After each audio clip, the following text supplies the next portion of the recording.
ಬಾಣಂತಿಯರಿಗೆ ತುಂಬ body pain ಇರುತ್ತೆ, back pain ಇರುತ್ತೆ. ಅದರಲ್ಲೂ ಸಿ ಸೆಕ್ಷನ್ ಆದವ್ರಿಗಂತೂ ಸ್ವಲ್ಪ ಜಾಸ್ತಿನೇ ಬಾಡಿ ಪೇನ್ ಇರುತ್ತೆ. ಸೊ ಅದು ಹೋಗ್ಲಾಡ್ಸೋದಕ್ಕೆ ಅಂತ ನಮ್ಮ ಅತ್ತೆ ಒಂದು ಪೇಸ್ಟ್ ರೆಡಿ ಮಾಡ್ತಾರೆ. ಅದನ್ನು ಹಚ್ಚಿ ಸ್ನಾನ ಮಾಡಿಸಿದ್ರೆ ತುಂಬ ಒಳ್ಳೆ ರಿಲೀಫ್ ಸಿಗುತ್ತೆ, ತುಂಬ ಒಳ್ಳೆ ನಿದ್ದೆ ಬರುತ್ತೆ ಅಂತ. ಪೇಸ್ಟ್ ಪ್ರಿಪ್ರೇಷನ್ ಅಂತ ತುಂಬ ಈಸಿ ಮಾಡ್ಕೊಳ್ಳೋದು.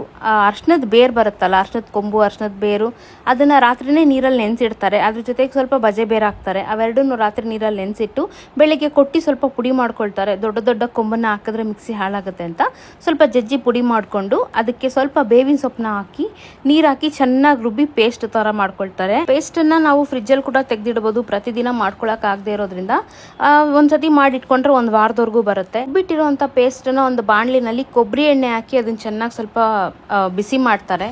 ಈ ಥರ ಒಂದು ಪೇಸ್ಟನ್ನು ರೆಡಿ ಮಾಡಿ ನಮ್ಮ ಅತ್ತೆ ಕೊಡ್ತಾರೆ. ನನಗೆ ಮಧ್ಯಾಹ್ನದ ಸ್ನಾನ ಮಾಡ್ಸೋಕ್ಕೆ ಅಂತಲೇ ಒಬ್ರು ಆಂಟಿ ಬರ್ತಾರೆ. ಅವ್ರು ಈ ಪೇಸ್ಟನ್ನು ಹಚ್ಚಿ ತುಂಬ ಒಳ್ಳೆ ಮಸಾಜ್ ಕೊಟ್ಟು ಬಿಸಿ ಬಿಸಿ ನೀರಲ್ಲಿ ಸ್ನಾನ ಮಾಡಿಸ್ತಾರೆ. ಎಷ್ಟು ಫ್ರೀ ಅನಿಸುತ್ತೆ ಗೊತ್ತಾ. ಸ್ನಾನ ಮಾಡ್ಕೊಂಡು ಬರೋ ಅಷ್ಟರಲ್ಲಿ ನಮ್ಮ ಅತ್ತೆ ಅಡುಗೆ ರೆಡಿ ಮಾಡಿರ್ತಾರೆ. ಊಟ ಮಾಡ್ಕೊಂಬಂದು ಮಲ್ಕೊಂಡೆ ಅಂದರೆ ಸಂಜೆ 6-7 ಗಂಟೆವರೆಗೂ ಒಳ್ಳೆ ನಿದ್ದೆ ಬರುತ್ತೆ ನನಗಂತೂ. ಸೊ ಈ ರೀತಿ ಮಾಡೋದ್ರಿಂದ ಬಾಡಿ ಫ್ರೀ ಆಗುತ್ತೆ, ಮೈಂಡ್ ಫ್ರೀ ಆಗುತ್ತೆ, ಪಾಪುಗೆ ಹಾಲು ಕೂಡ ತುಂಬ ಚೆನ್ನಾಗಿ ಪ್ರೊಡ್ಯೂಸ್ ಆಗುತ್ತೆ.